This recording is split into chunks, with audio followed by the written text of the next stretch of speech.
Assalamualaikum warahmatullahi wabarakatuh. Perkenalkan, saya Dea Devi Amelia, biasa dipanggil Dea, dari kelas PBSIE. Kali ini saya akan menjelaskan materi morfologi tentang morfofonemik, kelas kata terbuka dan juga kelas kata tertutup. Kita masuk di morfofonemik. Sebelumnya, saya akan menjelaskan apa itu morfofonemik.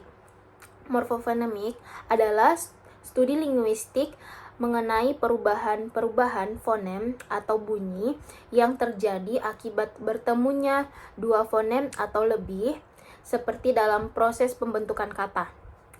Kajian ini juga sebagai biasa disebut morfofonologi atau morfologi, yang mencakup jenis perubahan seperti pemunculan, peluluhan, atau perubahan suatu fonem karena adanya interaksi antara morfem.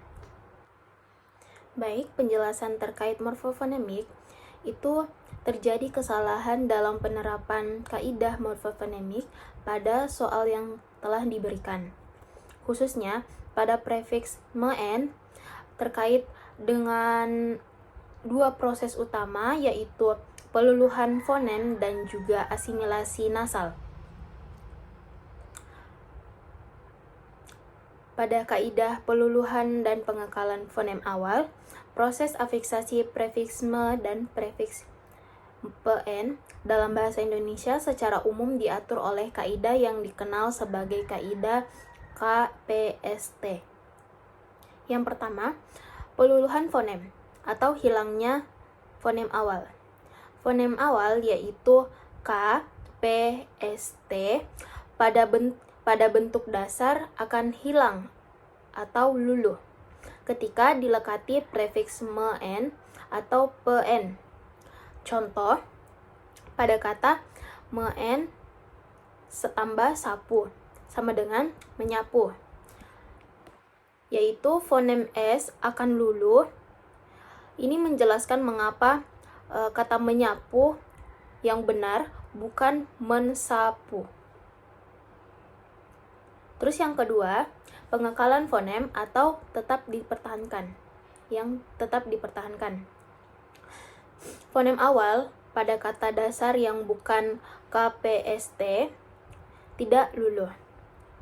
Fonem F pada kata serapan seperti foto, fitnah, dan fasilitasi juga dipertahankan atau tidak luluh. Meskipun kata P luluh. Hal ini tuh merupakan bagian dari kaidah pengecualian yang diatur dalam tata bahasa baku Indonesia. Contohnya, pada kata fotokopi. -en tambah fotokopi sama dengan memfotokopi, yaitu fonem F tetap ada. Hal ini menjelaskan mengapa memfotokopi merupakan kata benar, bukan memotokopi atau menfotokopi. Baik, kita masuk ke poin B, yaitu proses asimilasi nasal. Perubahan bentuk -en menjadi alomorf seperti mem, men, meng, atau menge disebut sebagai asimilasi nasal. Asimilasi ini adalah proses fonologis di mana fonem nasal atau N yang mewakili bunyi nasal yang belum ditentukan, menyesuaikan diri dengan tempat artikulasi fonem awal kata dasar. Yang pertama, fonem N berubah menjadi M atau mem jika bertemu dengan kata dasar yang berawal fonem bilabial B, P, F, dan V. Contoh pada kata foto. -en tambah foto sama dengan memfoto. N menjadi M karena F adalah bilabial. Yang kedua, fonem N berubah menjadi NY jika bertemu dengan kata dasar yang berawal fonem palatal. Contohnya, C, J, S. Saya ambil contoh pada kata sapu. Men tambah sapu sama dengan menyapu. Itu karena N menjadi NY karena S adalah alveolar yang luluh dan diserap menjadi palatal sebelum vokal. Yang ketiga, fonem N berubah menjadi NG atau meng jika bertemu dengan kata dasar yang berawal fonem velar. Contohnya, G, K, H, atau vokal. Contoh pada kata upaya. Men tambah upaya sama dengan mengupayakan. Itu karena N menjadi NG karena U adalah vokal.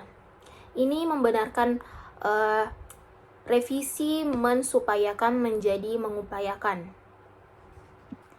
Baik, di sini saya ambil satu contoh atau pada kasus 3, yaitu pada kata memfotokopi.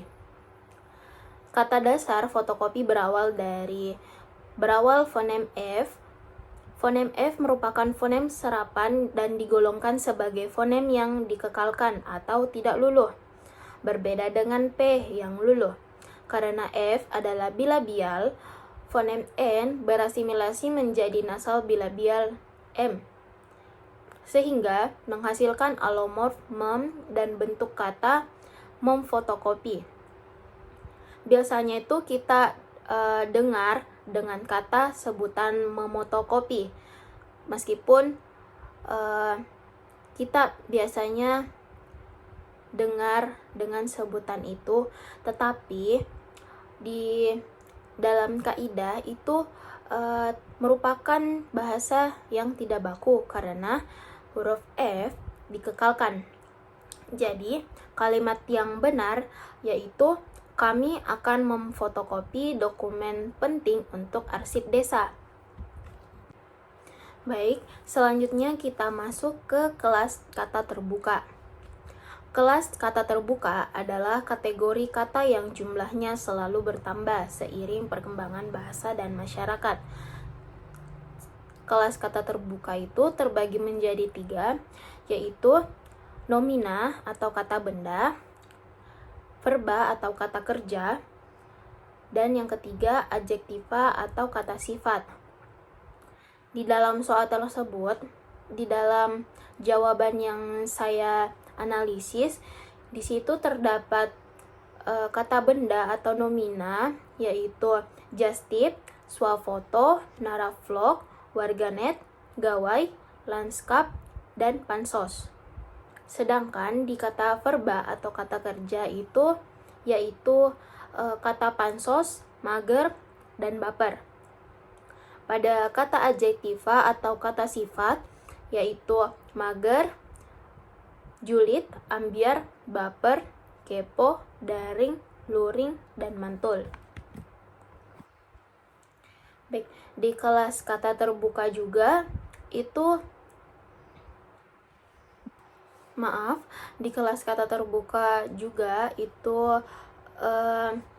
terbagi atas proses pembentukan kata masing-masing. Contohnya pada proses pembentukan akronim atau pemendekan.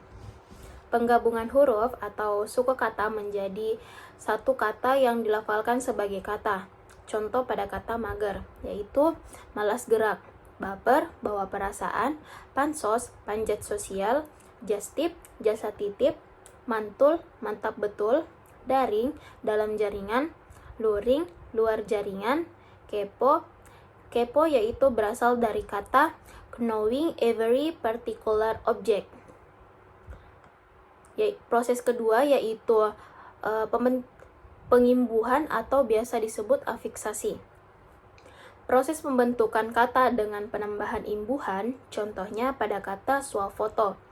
Swa tambah foto. Menggunakan prefiks serta proses serapan.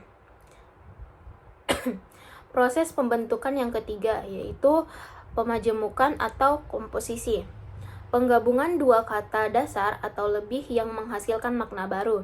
Contohnya pada kata warganet, warga tambah internet. Juga melibatkan pemendekan atau serapan. Proses yang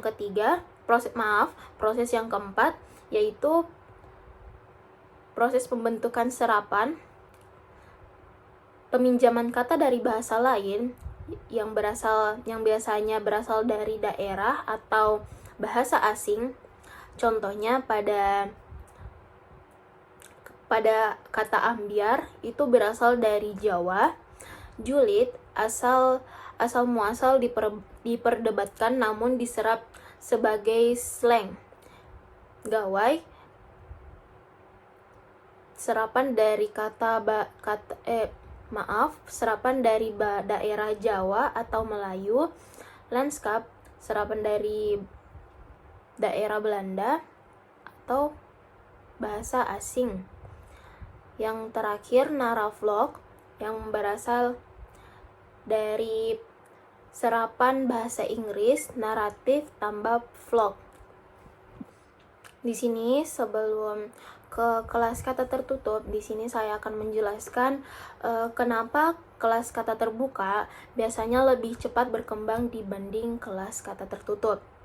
Karena kelas kata terbuka yaitu nomina, verba, dan adjektiva berkembang jauh lebih cepat daripada kelas tertutup yang yaitu preposisi, konjungsi, interjeksi, partikel, dan sebagainya.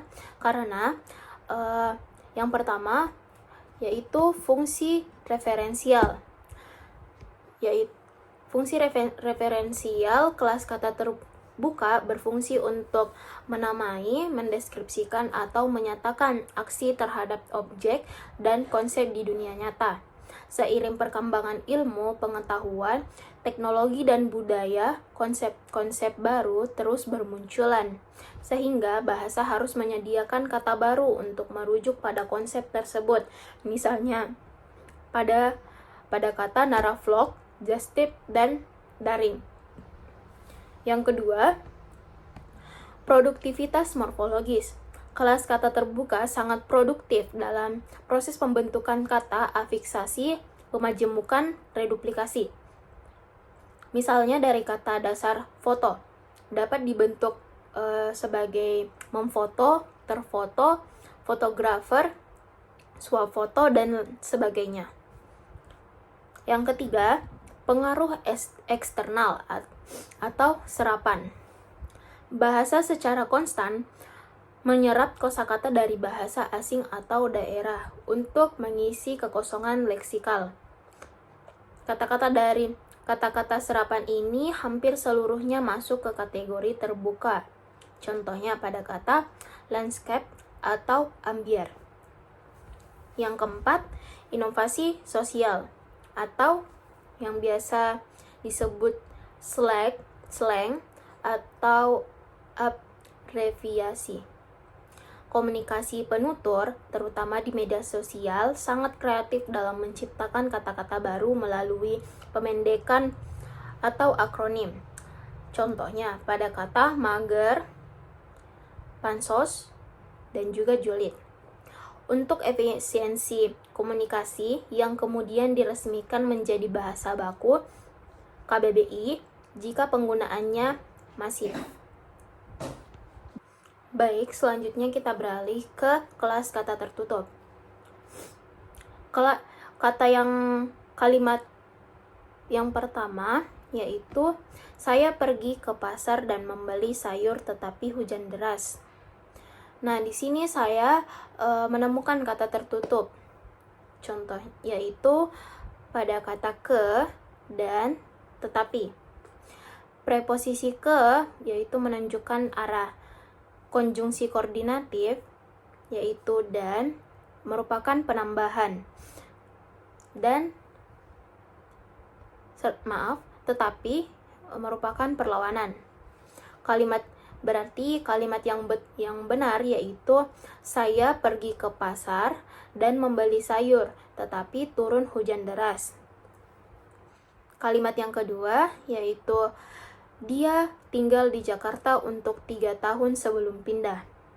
Di sini saya menemukan kata tertutup yaitu di, untuk, sebelum. Preposisi di menunjukkan tempat atau untuk tujuan.